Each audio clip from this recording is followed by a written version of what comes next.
we got a lot of belief in that locker room, and we know there's a lot of teams that would want to be in our position of making the playoffs. We're in the playoffs, and we're moving on into to Tampa Bay, and everybody's got to give everything they got this week. Myself, the coach, starting with the coaches, putting a plan together, and then everybody in that locker room. We need all players, all coaches, all staff, all hands on deck, leaving everything they got in this locker room, because everybody's 0-0 going into this week. Nothing else really matters. Nothing else really matters. Not anything of the past. Not any record. Not any past wins or losses. It's just all 0-0 now. And the objective is a win. Hey, y'all. Today, of course, it's Matt Rogers on the Honorable Mention podcast, which is a Philly sports podcast, and you're catching us on a very interesting recap of the Philadelphia Eagles game. Of course, it is O.J. Spivey from the Philadelphia Tribune, which is the longest continuously circulated African-American newspaper in the country. Am I correct, O.J.? Correct. That's awesome. And so the Eagles came into this game really needing, I would say, four things. They needed a win. It was a fail. They needed a Dallas loss. Fail. They needed Mojo. Fail. Get a paper. And then fail. Grading papers. Fail. Just get a stamp. Fail. And then injured, and then you want to not get injured, and that's a fail too. Yeah, I would say, right? I forget what the commercial is. I guess it's old now. The mother-in-law comes in the house and says, she just goes in the refrigerator, expired. Oh yes, that's currently running. Yes. So that's kind of what we're dealing with right now. So it's a mess, man. You're almost running out of words, and it's hard for us, especially somebody like me who has grown up here, and not be a fan about it. And I kept trying to convince myself that, this thing keeps going in the tank. There's still nobody fire Sirianni. He just went to Super Bowl last year. He has 11 wins. Any modern day, you look at the modern NFL, since they've gone to, no 17 games now, but since they've gone to a 16-game schedule 45 years ago, you have an 11-5 season. There's no way you get fired. But you look at this December swoon, and you're already seeing some of the other columns come in. And it's like Jerry. I don't know if you watched Seinfeld, but he had like a girlfriend, and he didn't know which one she looked different each time. It's like, are you the 10-1 team, or are you the 1-5 team? And of course, you're not going to judge somebody completely on their looks, but it's a joke, a commentary on life and the simpleness of people. But it's like that. It's like, which team are you? Yeah, are you the 1-5 team? The person you date looks good for the first half dozen dates, but then you invite them over, and then you find out about or they spend the night with you, find a little bit about their personality. Yes. and now it's all you can think about, and I think you get to see them in the morning. Yes. And now these people are game planning for the Eagles, and they're just picking on guys on defense. It's rough. Guys, I don't know if I can point out a guy I haven't seen him just straight up targeted by opposing team and just made to look bad. All these guys are having some serious lowlights. We talked about it. We went back and forth texting on threads, and the swing pass to was even a pass, the flip out, the outside flip to Saquon Barkley for the touchdown. You saw Oh my gosh. You saw it coming. So just with the switch in the lineup. That's going to be a flip. The Saquon, and he going to take it in. You saw it. That's how egregious this is. Like, you can actually call out the plays. We're all playing Madden now with the Philadelphia Eagles. Right. We are, and we're losing, and we're pissed. we're all ready to flip the switch and just cut the whole television off, right? Right. Seriously. That's how bad it is. Are they are they better off just like going out there and just having the green dot guy say, "Hey, we're in cover 2"? Like, I think it looks like they're just green dot dude say, "Hey." Listen, having the Kobe Dean call the signals, and he's not even on the active roster right now because of injury. Just have him call that. I mean, you can't do any better. I mean, it's futile. The Eagles defense looks like beyond useless. Like, that they're going to score, but they're also just going to the opposing team's offense is basically doing whatever they want to them right now. I mean, it's sad. Two ridiculously bad offenses 2 weeks in a row. Arizona 1, New York Giants 2. I mean, they were interchanging Taylor and DeVito. I mean, I do like Tyrod Taylor. I think he's been, given a bad deal, some of the places that he's been. But yes, absolutely. I mean, you're interchanging quarterbacks on a 5-11 team. It's I mean, you're talking about if Arizona and New York is inept offensively, how inept do you look on the defensive side? And I know we're going to talk about the offense in a moment, but I mean, this is beyond injuries at this point. No, it's not injuries. This is bad scheme. This is just bad basic football. I'm sorry. They're still dropping back Hassan Reddick in coverage. On the first play of the game, after all the talk, first snap of the game, Hassan Reddick is out in coverage. And they hit the first. I even saw something where I believe somebody mentioned it on social media that they caught Hassan Reddick looking at the sidelines like, what the F? Again. He's all of us right now. What are we? Who are we? What is this? Do you even want a new contract if you're Reddick at this point? Do you even want a new contract with this franchise? I'm already looking at potential free agents. I'm looking at, who are you going to replace? Who do you have to get? You got to get me. If I'm Hassan Reddick, you got to get me a back 7 that's going to cover my tail. Give me 3 or 4 seconds to get to the quarterback. 3 seconds. Like, I got to beat the guy, one of these huge offensive linemen, and then bring him to the ground. Yeah. Or if I'm ready, get me Josh Allen on the other side. Yes. Who's a potential free agent. Sweat has been, I don't want to, and we talked about this before we put it on wax. We talk all the time, OJ, and we haven't said Sweat's name since maybe before the bye. It's ridiculous what has happened to him. And this guy's he's been one of the most durable guys on the team this year, and it's just nothing. He's giving you absolutely nothing. I know 8 straight games without a sack, and he's talking about pressures. Yeah, I know everybody has been tough on Jordan Davis and Jalen Carter, rightfully so. They hit the wall. I mean, these are like more snaps than they've ever played. Than in college. With Davis being a second year guy. But I mean, if you're not getting anything on the other side, I mean, God forbid. I mean, I think you could not, with Brandon Graham's there, I think you could not ask for more than what you already got out of him this season. Right. Absolutely. And Fletcher Cox. Yeah. And I believe, and somebody had mentioned this too, that Jalen Carter has never played more than 60 snaps in a game consistently. Wow. And I believe he's well beyond that. So, I mean, it's first.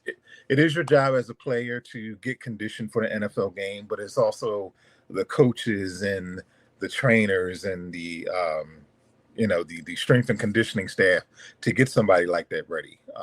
But I mean, this is professionalism. If they don't have a pass rush, we know what the back 7 is like. We know that. It's horrible. And if you're not getting any pass rush and you're taking the only pass rush that you have out of the equation before the ball's even snapped. Are we playing for the other team? Are we? You're doing Are we- something. I mean, it's. What's it called? I mean, Point saving? Are we point saving? you took the words right out of my mouth. I mean, are we going to have some type of investigation and some type of scandal? I mean, it's egregious. I mean, and I thought, and admittedly so, that I think I thought I understood why they made the change with the side, because the defense was kind of going in a downward direction, but it still was a panic move. And you said it from the very beginning. The moment it happened, that's what you said. Yeah, and even some of the beat writers are saying, "Oh yeah, this ain't the side's fault." I mean, he kept them in game. He kept Kansas City out of the end zone second half, give it the drops. He kept Miami out of the end zone in the second half. He did. And these are two division winners, by the way. Say what you want about them. They both won their division. Eagles didn't. True. And just the whole Matt Patricia thing is a disaster. I mean, losing to Arizona was one thing, but I mean, you just try not to think. You can't lose to the Giants. You can't. Yeah. You can't lose to the Giants. The Giants are just especially scoreboard watching, and the Commanders game is close. But Matt, the Giants game should have never been an issue. No, they should have won in Seattle. They could have lost to the Niners, lost to the Cowboys. If they put away the Cardinals and the Seahawks, it's over.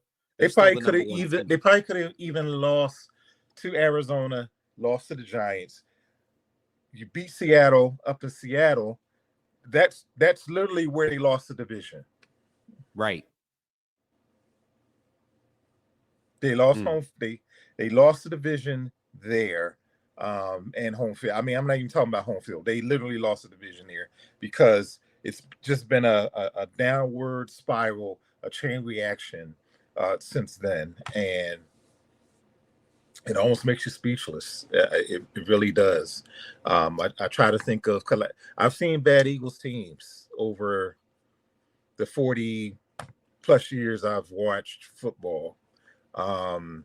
I've seen some bad Eagles teams. I've seen Eagles teams where, they don't have a chance of making the playoffs, but maybe if they're competitive, maybe they're, you understand their shortcomings. You see, some light at the end of the tunnel. We saw that for 10-1 team 4 seasons ago. That Jalen took over. You talking about that? Yeah, that Jalen took over, right? So you could definitely make, as bad as it was, the down spiral with Doug. You saw, you kind of saw some things. Okay, were they going to give Doug another chance, or were they going to move on? Ended up moving on. I go back to, Chip Kelly's last year, where that was just a disaster, but that was just more of a internal administrative and control thing. I even go back to pre-Andy Reid. Well, you go back to 2012, Andy Reid's last year. You just knew that was the end of the year road. too. And that was a bad year. And we just needed to. We just knew that was. But they weren't 11-win seasons, and see, that's this run has been so bad, though. It's been so bad that it now the conversation there is some warmth on the seat that I think most sports fans are comfortable with. Nobody really. I don't think most rational sports fans are really there yet. But you go down to Tampa Bay and get beat 27-0.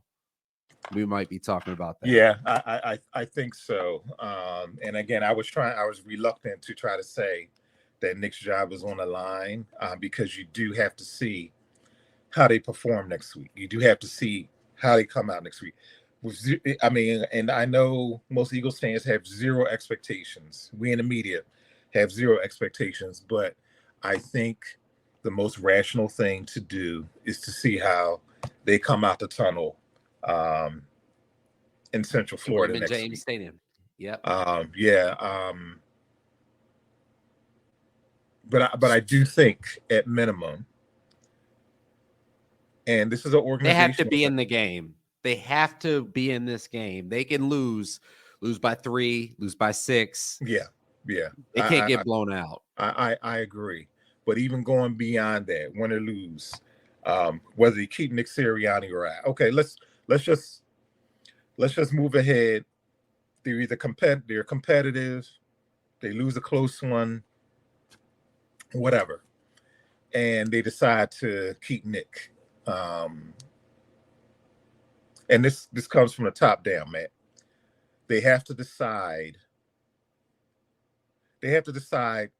what they want to be as an offensive team, because I think that has been a question mark all season.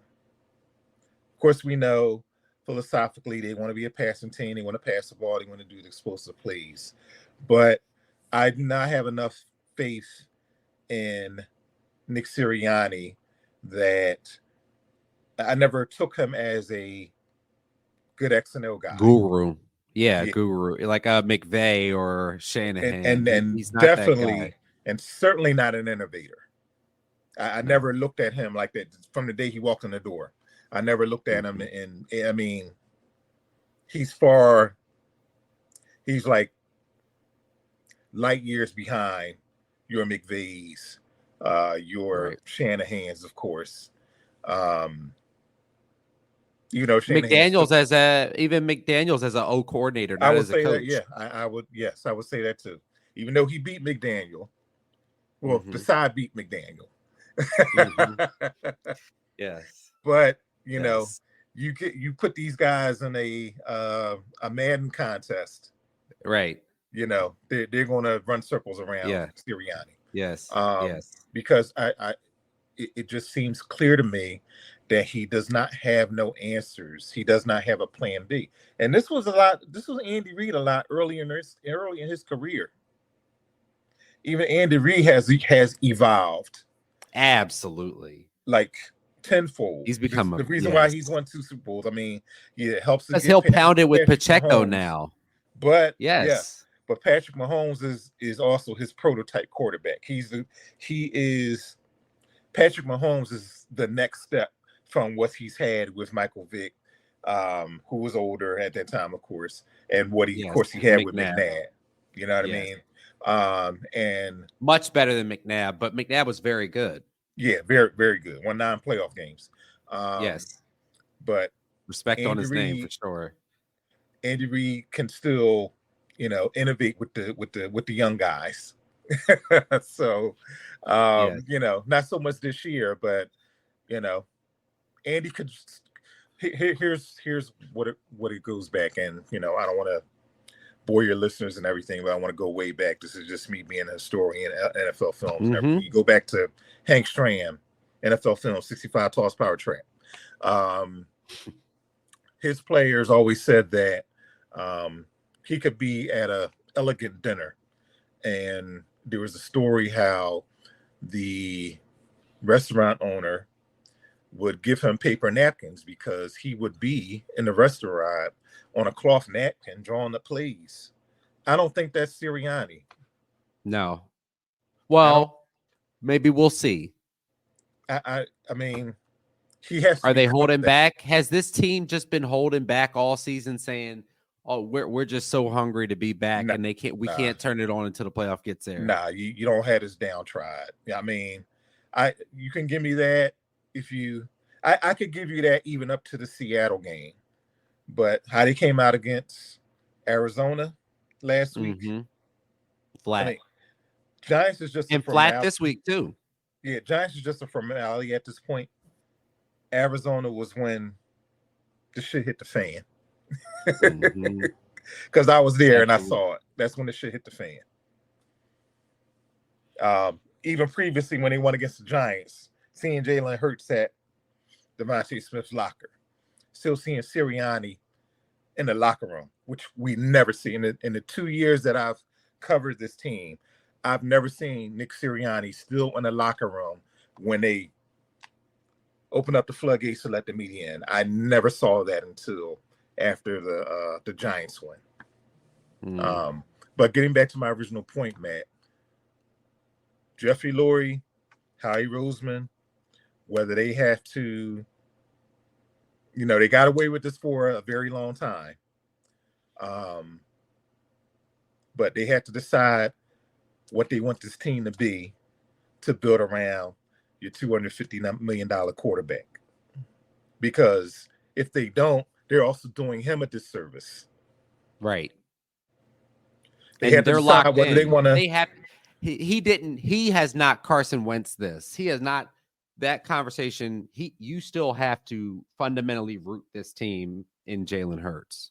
Yeah, which and any of that Wentz talk and that Wentz watch and all that other BS and everything. I think it's crazy. It's condescending. Even AJ Brown comparing him to Terrell Owens and all of that. It's just just talking crazy. That's BS to me. 100%. But Jeffrey Lurie, Howie Roseman, they have to decide what kind of team. Realize what they have in Jalen Hurts, first of all, and then secondly, be willing to bring somebody in here that's going to maximize the gem that you have in Jalen Hurts. He's a special player. He didn't play as special this year, even though he still had career highs in touchdowns, yards, attempts, completions, also turnovers. You have to factor that into. But this guy's special. When he's on this game, he's very, very special. And they have to try their best to maximize that with whoever they bring in, whether that's Nick Sirianni, Nick, or go beyond, because it's apparent that you're going to have a new offensive staff and you're going to have a new defensive staff. Okay, how far are they going to go in there?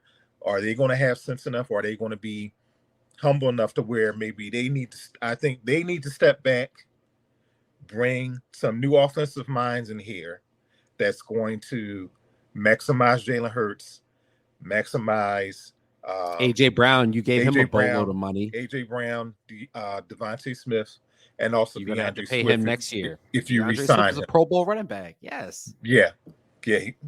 I mean, you don't know how he's going to get paid because running backs have been getting the short end. They've been literally fucked around these last couple of years. Yes. But he hasn't put on tape though enough to be one of those Adrian Peterson kind of. And short of the illness this week, he would have played all 17 games. So it wasn't a physical issue for him, and he's had more carries than he's ever had before, and he's excelled with it. He just hasn't gotten the ball as much as people would have liked. But again, they had to figure out an innovative offense that can evolve, that can adjust when teams adjust to them. Absolutely. And that hasn't happened this year, and I think they're paying for it. Defense is a whole nother story. That that might take a couple of shows back. Absolutely. So what is speaking about the defense, what is them stumbling upon something this week? What does that even look like? Like, what are we talking about? Or what are we holding? What is the team, the Philadelphia Eagles, what are they able to hold Tampa Bay to if they play a good game down in Tampa Bay? I mean, it starts with the pass rush. I mean, if there is some type of silver lining, I don't know what Tampa Bay's game plan was today against Carolina. What did they win the game, 9-3? Yes. I don't know what the game plan was. I thought it was. Did they score the 3? I think Carolina did get a field goal, but besides the point, Carolina didn't score. No. But I don't know what what Tampa's offensive game plan was, because they did not, they didn't score a touchdown either. Maybe they were trying to be a little vanilla until next week. But Baker Mayfield has played okay. At times he's looked pretty good. But you go back to the last game. Don't be vanilla with the last game, because Todd Bowles is still a good enough defensive coach as a head coach where he can put some wrinkles in. And the last thing you want to see is another he can't read game. Well, that's on the offensive side, but they just have to get to Baker Mayfield. They have to force Baker Mayfield to make mistakes. They have to force him to throw the football. more often than not. But then again, that's you really can't hang your hat on that. But basically, they have to get pressure on Baker Mayfield and try to force him to make mistakes, because if he sits back there and throw, he's going to carve him up too. They have to beat Tampa Bay, because then it's a thing. Then people will make it a thing anytime Jalen has to play. It wouldn't have mattered that they beat him 25-11 earlier this year. It'll be like, right, if Jalen ever has to go to Tampa Bay, he can't win there. And part of the issue is, and someone was talking about it this past week against the Giants. I mean, we know what the defense is now. The pressure's been on the offense all year. We know that, but being cognizant of that as well, what are the offensive coaches doing to keep the defense off the field? Nada. It's painfully obvious that you have to try to go to more of a ball control offense, but Come they're not. On. It seems like they're not built for it, or they're not. They don't have the. But they are built for it. They don't. This but is they what, don't. This is what but, we do. But man, they don't have the mental fortitude to convince themselves that that's what they need to do. That's the issue. They're capable, the equipped, but they're not equipped up here. Well, then folks are getting fired then, because I would say that the people up top are saying, hey, we're running our business like this. I will hire you, and I hire these draft picks.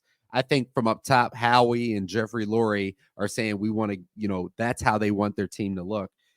You have to be able to hammer it. I mean, what did we get Cam Jurgens for, and Landon Dickerson and these guys, and spend all that time doing the roster move machinations to keep Jordan Mailata on the team, and convince Jason Kelsey to come back for another one, and convince Lane Johnson to keep on coming back. I mean, that's how you let these guys lean on folks. And neither guys are spring chickens anymore, by the way. But it's just phenomenal that they keep making Pro Bowl after Pro Bowl. But yeah.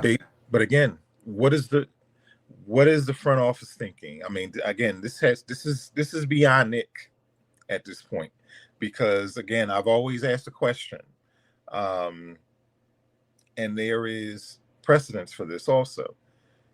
Is Nick Sirianni just facilitating what collectively Jeffrey Lurie and Howie Roseman wants their offense to be? Yes. Now, if he's not executing correctly, yes. If they have a plan in place and he's not executing correctly, then that's solely on Nick.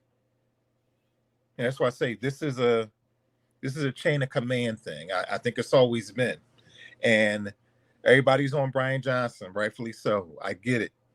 But is Brian Johnson just trying to call the same old plays that Nick Sirianni has in the playbook? Because again, he went on record and saying it's his offense. Yes. What Brian is calling is my offense. So get on me. Mm-hmm. Well, this year's Eagles are the first team since the 1986 Jets to start 10-1 and not win the division. That's the most embarrassing thing for me. Yeah. I mean, how does that even happen? I mean, I've seen teams in the past win their division at 10-6. Mm-hmm. You have a good division. You have to have a good division. That is one thing. You have another person, yes, who's willing to challenge for that. So credit to the Dallas Cowboys, I guess, on today's show. Dallas Cowboys did go and win 12 games this year. And I do say the Cowboys, Philadelphia Eagles as did. I say every year, don't blow it. Got the division again. again. We'll see. Got two whole games. Don't blow it. We will see. Every time I tell Cowboys fan don't blow it, they kind of think a little bit. They might cuss me out, but I make them think a little bit. Don't blow it this time. Well, the Eagles ain't no better right now. That's the unfortunate truth. We looking real Yeah. cowboyish. Yeah, it's even going into this week, what the Eagles did just by losing to Arizona. You gave San Francisco home field. They probably weren't going to get it anyway, but you just gave the Cowboys Rolled potentially out the red carpet two to both playoff of them. games on the silver platter, which I know we'll talk about because I think at least 2 games on Wild Card Weekend is intriguing. So we'll see. Yeah. Absolutely. Yeah, we'll be right back after a quick commercial break. It's about finding that deep in our souls and figuring out ways to win. You know, I think I've talked about a standard for a long time, and the standard is to never be compromised, because that is something internal that drives you to be the best you can be and do what you're capable of, you know, but who cares how you win in the playoffs? Just win or go home. All right. So we're back to talk about the upcoming playoff slate, which of course will include the Philadelphia Eagles. We don't know when, but let's get to the other action, which is more intriguing and less worrisome. You could just watch the game. Rams go to Detroit. Matt Stafford goes back to Detroit. In your mind, who you giving the early edge? Of course, those storylines are going to be, pumping all week on that. But who do you think would win that in your mind? Well, Matt, we go back to, what was that, the NFL's promo commercial early in the season. You can't make this up. What's in the script? And they brought everybody in to figure out the NFL script. I mean, this is tailor-made for the NFL. A homecoming for Jared Goff. Homecoming for Matthew Stafford. Jared Goff goes against his former team that they showed him the door. Guys who were literally 2 guys who were traded for each other. I mean, you don't even get better than that. That even rarely happens in the NFL. But mine tells me, my head tells me to just go ahead with Detroit, because it looks like they have a number of different ways they can beat you. They have weapons offensively. Of course, they have Amon St. Brown. They have Laporta. He got hurt today, though. Khalif Raymond got hurt today too. Yeah, we'll see that. And then, of course, they have their running back, Montgomery, Jahmyr Gibbs, and Montgomery. Yeah, yeah. So they have a lot offensively, and I think for the Rams, it just depends. Well, a lot depends on how much pressure they can get on Jared Goff, because if you can get in his face, you can cause some havoc. And even on the other side, I know a guy. Yeah, I know a guy who might be interested in getting future Hall of Famer. Yes. So can they just put the gold jacket on him like this weekend? Oh yeah. Can they just? Oh yeah. I mean, I put Aaron Donald up there with Warren Sapp. I put him up there with John Randall. Even going way back in the day, Joe Green, Alan Page. I even go as far as saying Aaron Donald is probably from what I've seen. I saw Joe Green at the end of his career, but even still, he was dominant. But I think Aaron Donald was like right up there with Joe Green as some of the 2 of the best defensive tackles I've ever seen. And we've seen a lot. I know I'm probably missing a couple guys here and there, but I'm just saying, if you transcend different eras, he was about as good. Stay sat. Yeah, he's about as good as it gets. John Randall. Yes. Yeah. Absolutely. So, but with LA, I don't want to count out, because we just talked about McVay. We just talked about these young innovative coaches and everything. I wouldn't count out McVay. And they get back a healthy Matthew Stafford. I'm taking the Rams in that one. I think straight up they're going to go in there and just I know it's going to be exciting. Detroit getting back in the playoffs. It's all fun. They've been playing well. They got screwed in the playoff in the game against the Cowboys. You got Cup. Because I know you got Cup. You got how do you say it? It's Kuna. Puka Nacua. Nakua, yes. Yeah. So he came out of nowhere this year, and Hell, he Yes. might even be an All-Pro. Kyron Williams. Good. Yeah, and what a surprise running back. with Williams. So yeah, so I mean, both these offenses have different ways to beat you, but I think it's going to be a great chess match with both sides of the ball, and then you have two good offensive minds. You got Ben Johnson, even though I thought they outsmarted themselves against Dallas a couple weeks ago. Ben Johnson's probably going to be a head coach somewhere. I know he's going to get a ton of interviews at least. And then you got against McVay on the other side. But Ben Johnson might be interviewing in a place we're familiar with. You know, drive by Patterson. Exactly. But I believe that, you know, he's going to be offered at least a couple of head coaching jobs to where he won't even have to.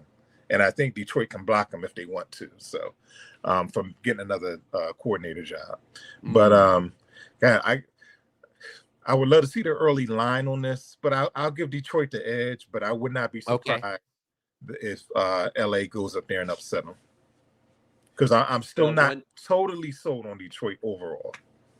Me either. I have similar now. I definitely trust the Detroit Lions defense a lot more than I trust the Philadelphia Eagles defense, and that's just not this evening talking. That is what I've watched over the entirety of the season. Yeah, who's going to be All-Pro. Guys who will make a play. Yeah. Guys on that team making plays. I mean, forget the names on the jerseys. Are they bringing the quarterback to the ground? Are they taking the ball away?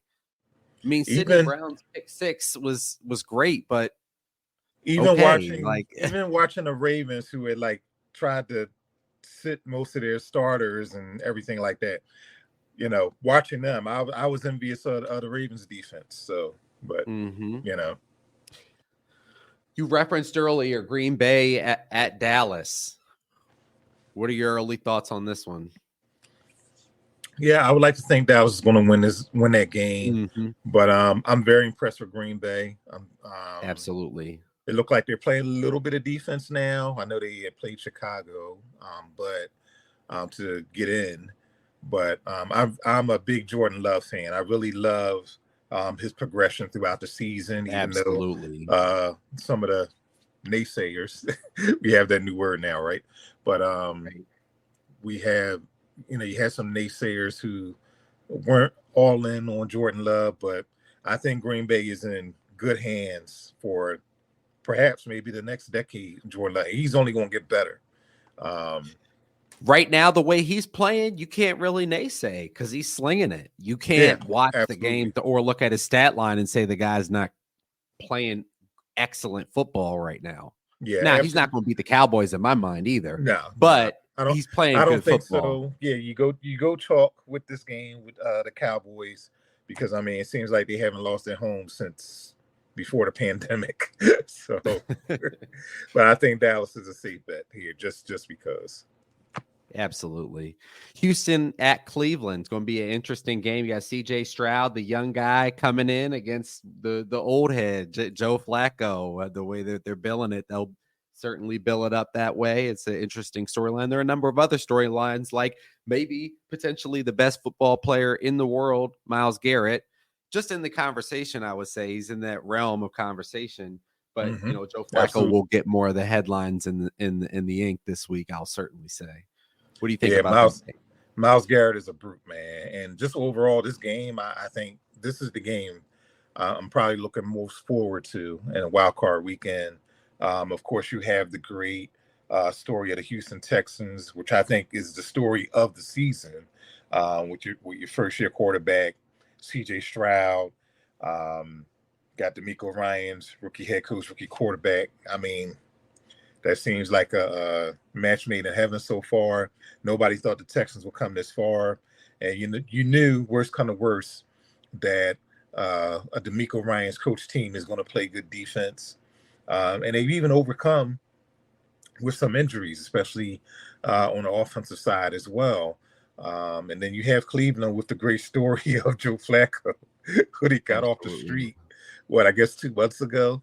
I guess, back in South Jersey with his kids, right? So it's amazing. It's a great story. And yeah, he's playing good football too. He's yeah. playing good football right now. I mean, he's looked like he's 10 years younger playing. I mean, and rolling out. Rarely, you really see the guy make a mistake. You really even saw him make a mistake since he's been in. And I think that's no Nick Chubb. I think with Stefanski, that you're looking at another young offensive mind, by the way, local guy. His dad was the general manager for the Sixers at one point. Dad playing basketball back in the day. And I think Stefanski went to St. Joe's Prep, like DeAndre Swift and Zacchaeus. But anyway, I think it's going to be a good matchup. Like we said, you got Myles Garrett on the other side. They got some brutes on defense, man. So I think this is going to be a tough, drawn out game. And it's going to be in Houston. So that's going to be interesting. I know that crowd is going to be excited to see Houston Texans football for the first time in about 5 years. But I'm going to lean over to Cleveland, because even though they don't have as much, they haven't been in the playoffs like year after year, but I think they're more of a veteran team. I think they have more weapons, but I wouldn't be surprised if Houston took it to the brink. But I give Cleveland an edge. They win a close one. Absolutely.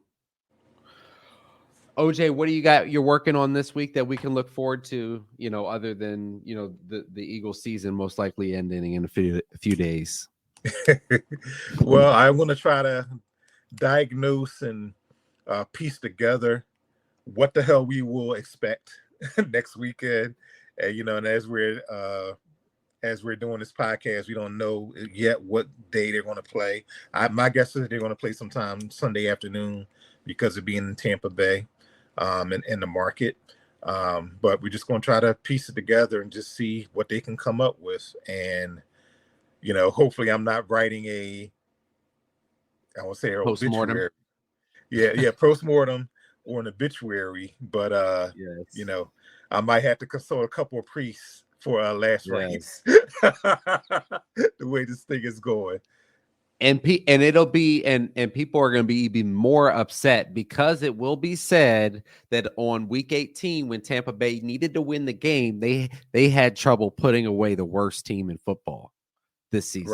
Right. That's going to be the narrative all week. Period. I mean, and that's going to be the silver lining, the light in the tunnel, all the cliches. So, and first of all, we got to see what these injuries are going to look like. How's Jalen's AJ Brown finger going to look? No pun intended. AJ Brown looked like it was a good sign because he's on 2 feet, not on crutches. Sidney Brown was on crutches. So that's not good. So you got one less. Sidney Brown looks done. Yeah, one less depth right there. How is Slay going to come back? How is Devontae Smith going to come back? I think that's going to be more of an interesting dynamic this week, because depending on who plays, I think that also depends how the Eagles are going to approach this game. Or I don't want to say that they're going to pull up the red flag, but how many of these guys are going to get ready to play and get ready to play in an effective way?